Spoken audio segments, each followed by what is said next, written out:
Gomenne Gomnne, otherwise known as I'm Sorry, is a Vocaloid song created by the musician Kikuo. Now, I may not be a big Vocaloid fan, despite me analysing a few songs in the past, such as Okasan and Secrets of Wisteria. However, even I, with my tenuous grasp on the Vocaloid fandom, am very much aware of Kikuo, as they are somewhat synonymous, or at least they were at some point, synonymous with creepier Vocaloid music, like Love Me, and You Are a Worthless Child, as well as Dance of the Corpses, which was also up for analysis, as well as The Dirty Night Clowns was also a possibility, and both of which kinda slap and really intrigue me. Anyway, before I discuss Gomenne Gomnne, its lyrics, the meaning behind said lyrics, all that stuff, I feel like I have to put a bit of a disclaimer, trigger warning, I guess. For those who have heard this song before, or even heard of it, you're probably aware of what I'm going to say here.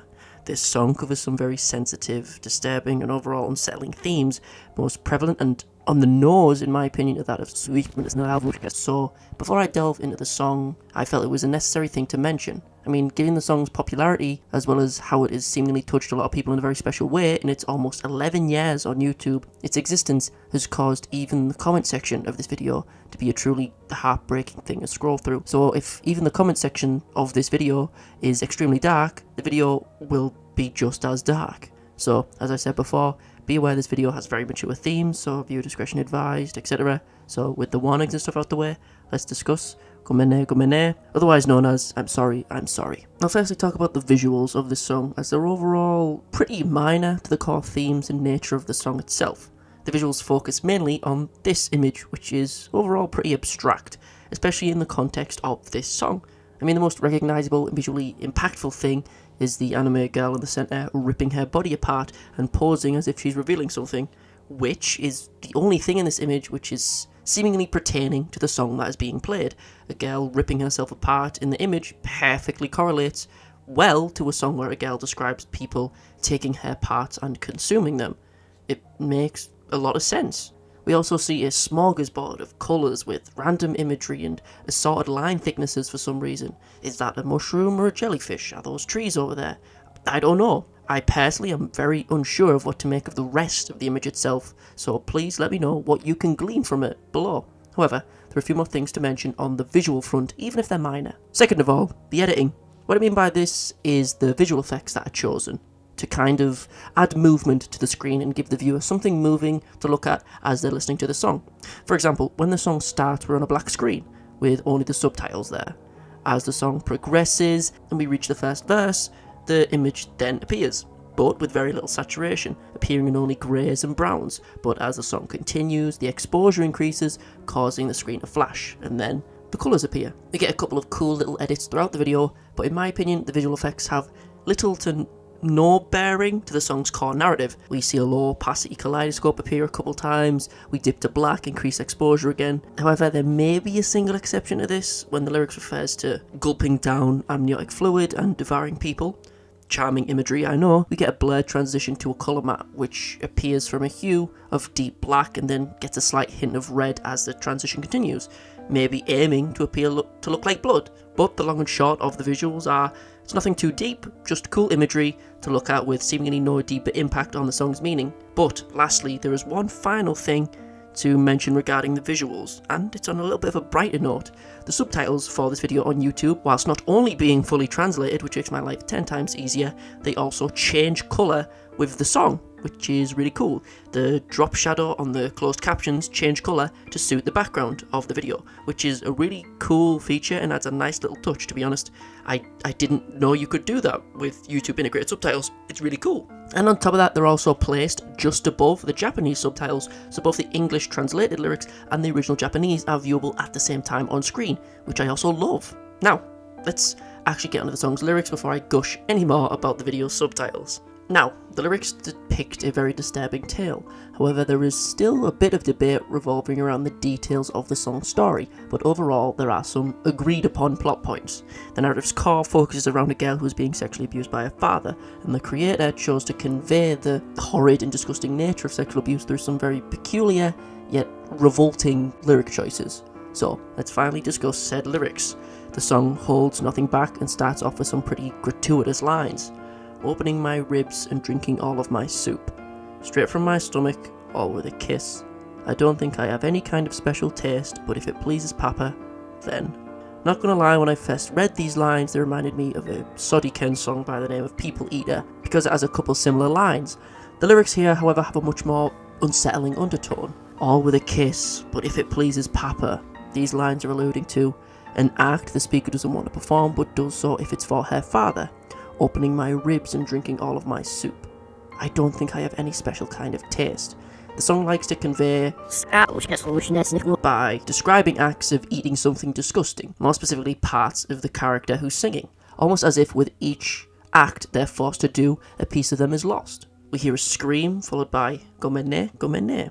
We get the titular I'm sorry, just after the girl screams.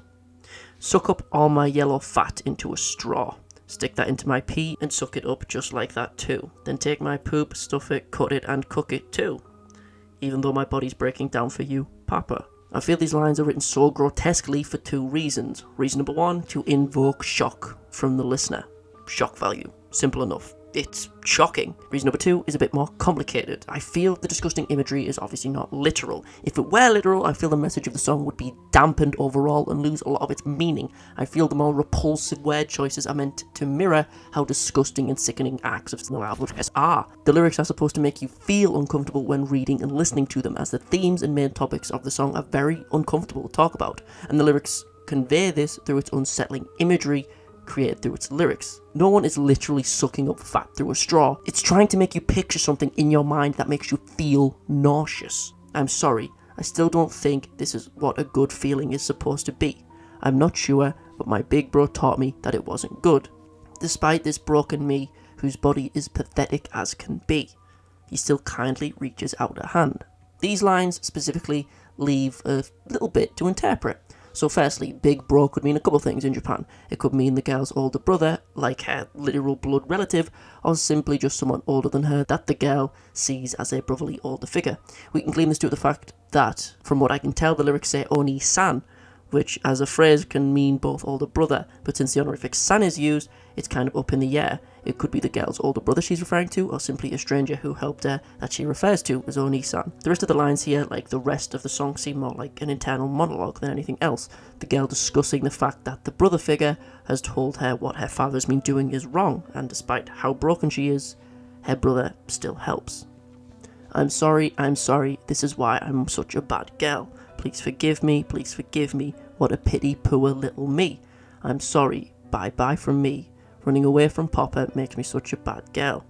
I'm sorry, please forgive me. Sorry for finding someone who isn't you, Papa. Here we have the main chorus, the girl begging for forgiveness for running away from her abusive father, as well as apologising for running away and finding someone who wasn't her father for help. She also describes herself as poor little me, kind of highlighting how degraded and broken she's become over time and how little she now thinks of herself. Big bro never gulps down all my amniotic fluid, breaks open my tightened stomach and feeling around what's inside, or eats me up, but he treats me gently, despite this broken me who's as ugly as can be.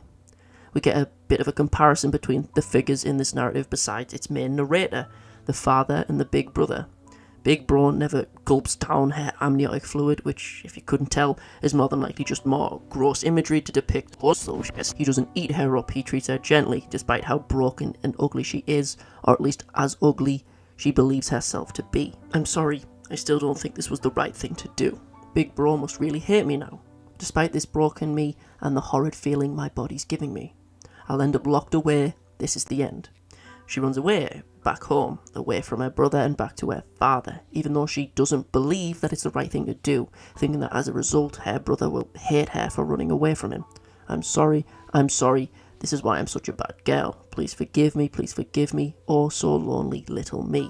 I'm sorry, bye from me. I'm going back to Papa because I'm a bad girl. I'm sorry, please forgive me. I only love my cruel Papa, so I can't love myself. She knows for a fact what her father is doing was wrong, as her brother explained it to her, but despite that fact she returns to her father, asking for forgiveness, maybe from her brother for running from him, as she thinks that he now hates her, or asking for forgiveness from her father for running away in the first place. The damage that has been done to her by her father has broken her in such a way where the closest thing she can call love is the constant assault from her own father, and that has caused her to distrust anyone who may care for her who doesn't do the same, leading into a spiral where she will always return to her father in a truly torturous cycle of running away and then returning, despite knowing what will happen to her, as it's the only thing she could understand or perceive as love, despite how far from love it really is. When he came home, Papa came back with a lot of people too. He had said they'd believe I'd come back soon. Now they want to take this broken me and devour it all until the end. That's what he told me. The father knew that his daughter was emotionally broken and eventually would come back, even inviting more people to aid in devouring her, devouring all of her till nothing's left. I'm sorry, I'm sorry. This is why I'm such a bad girl. Please forgive me, please forgive me. What a pity, poor little me. I'm sorry, is it tasty? That right there is the taste of a still warm heart. I'm sorry, but although it hurts, my heart has been satisfied. We get a repeat of the chorus with some lyric changes, asking if those who are devouring her enjoy the taste, and through the act of her being consumed, her heart has become satisfied. I'm sorry, this must be why I'm such a bad girl. Please forgive me, oh so little me. I'm sorry, but although it hurts, as long as you can eat it and it still tastes good, then I'm happy. Bye bye from me, just eat my parts, saved from the heart. And everyone eat up. We get one last repetition of the chorus with a couple more changes, clarifying one final time that as long as it tastes good to those eating, she's happy. She says goodbye as she allows herself to be completely eaten, only asking that her heart isn't consumed along with the rest of her body. Maybe since her heart is the only thing she believes can actually feel love, it's different from her other parts. Overall, this video was a very difficult topic to write a script for and read for, as it's a very uncomfortable and disgusting topic that is unfortunately very real. I personally haven't been in any situation resembling this, despite very much being intrigued by this song. However, it seems for a lot of people who have been in similar situations to that which are depicted in this song, it's hit them in a very unique way. And as I said before, reading through the comment section of this YouTube video for this song is a genuinely heartbreaking and saddening thing to do. I did so intentionally, aiming to see other interpretations to mine of the song and to see what other people's thoughts were, but I ended up just sitting down and reading some of the most disheartening things I've ever read. The song at its core centers around a girl who's being bullshitted by her father constantly, to the point where it has warped her entire perception of the emotion of love, causing her to believe that she is only being loved if someone is putting her through one of the worst pains imaginable. She then runs away. A brotherly figure aids her. She returns to her father, despite the fact that her brotherly figure explained how cruel her father's actions were. She still returned to him, as it's the only time she can feel anything even close to love in her eyes. This all eventually culminates in the girl being completely devoured or broken, either by dying physically from the act of the repeated assaults by the hands of her father and the lot of people he brought to their home, or in a more mental way, being used until she was completely broken, and the only thing that is left of her is a still warm heart. And throughout all of this, she apologises to those around her for being, for what she understands to be, a bad girl. Whilst from what I can tell there are a few differences in opinions and interpretations of this song, the mass consensus is pretty similar to this, with the only minor deviations on whether Oni-san is her actual brother or whether or not the girl is completely devoured mentally or physically. But as I said, most people agree that the narrative follows this rough path. And to be honest, I remember listening to this song a very long time ago, around the time it was released, due to a friend's recommendation. But being none the wiser about the lyrics and just enjoying the song and its catchy beat and catchy chorus, now coming back to it much later and actually looking at the lyrics, it's much sadder and melancholic than it leads you to believe. As I'm sitting here writing the script and proofreading it, I'm just sad, to be honest. The song, whilst genuinely intriguing through its lyric choices and musical characteristics, talks about a truly saddening and unfortunate topic. In closing, this song depicts a very depressing and very real subject about a girl's suffering, and despite the relatively upbeat rhythm, the song's true nature is upsetting to say the least.